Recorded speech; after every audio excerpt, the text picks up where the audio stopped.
Hi, my name is Jolene Kipp, and for my persuasive speech, I will be discussing iGen and the negative effects that smartphones are having on their development.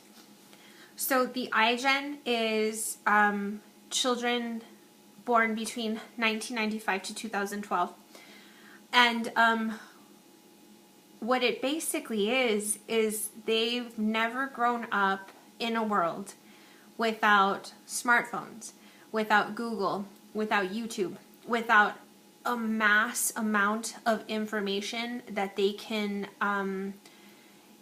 receive at their fingertips. And while we might think that this information, knowledge is power sort of thing, too much knowledge too early is very emotionally damaging and can affect their development with themselves, with relationships in the long run. And so I am a parent. I have a 10-year-old son, and so in no way am I trying to lecture. I've made lots of mistakes. I probably will continue. My son's name is Sean, S-E-A-N, and when we were driving home a couple weeks ago, he said to me that he'd like to know the meaning of his name. So I said, that's a great idea, Google it. Handed him my phone, just blindly handed him my phone, and he typed in the letters S-E. So you can imagine that there are a couple different things that he saw or that came up.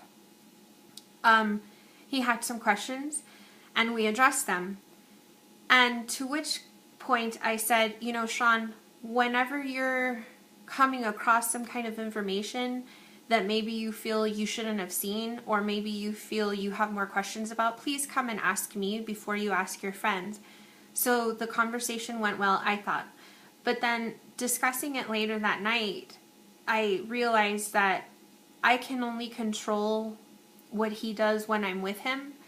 I am completely out of control when I pick him up from school and I see his friends in a circle with all their phones out. And while it's seemingly innocent, Avengers, things like that, there is always going to be one or two kids that know a little more. And so what the iPhones are really doing, having that information at their fingertips, is not necessarily positive for their emotional development, in that what researchers and child psychologists are typically saying is that once these kids see this sort of material, whether it's sexual, violence, once they see it, obviously it can't be unseen, and so a lot of times isolation inevitably follows. The other way that iPhones are kind of a scary thing is the web-based games. So Minecraft. If you're on Minecraft, you can play with people you don't really know. It's kind of like Call of Duty, all these video games that you can log onto and you're playing with strangers halfway across the world, or you're playing with people who are saying they are of a certain age and are not. The most recent game that's come into play is called Roblox, R-O-B-L-O-X. And it is a game that is touted as the new Minecraft, in that you build things, you build a community. Well, within Roblox, there are predators. And while these predators, typically when we think of predators, we think of people that are cruising a park in a van, and it's no longer like that. It is people that are posing as children, and they're befriending our kids through avatars, which is the player in the game. And they are inviting them into these worlds where sometimes the kids see pornographic images. And again, once seen, you can't unsee it. So I guess what we can say is, should I just take their phone away? Well, that doesn't always work. People have jobs, and people have to arrange transportation.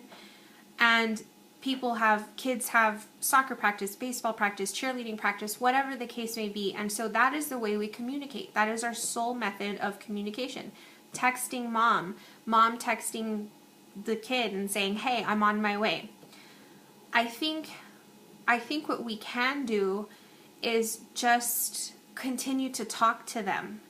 Let them know that the internet is not a real source of information, in the sense that if you see somebody struggling with depression, or if you see a game that is touted as gaining points by hurting yourself, these things aren't real. What's real is the real world, the real tangible world around us.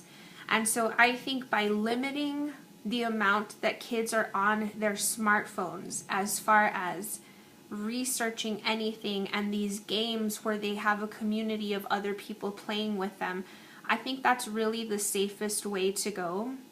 Again, not lecturing. I have Sean, he's 10, my daughter is 5. I have a long way to go.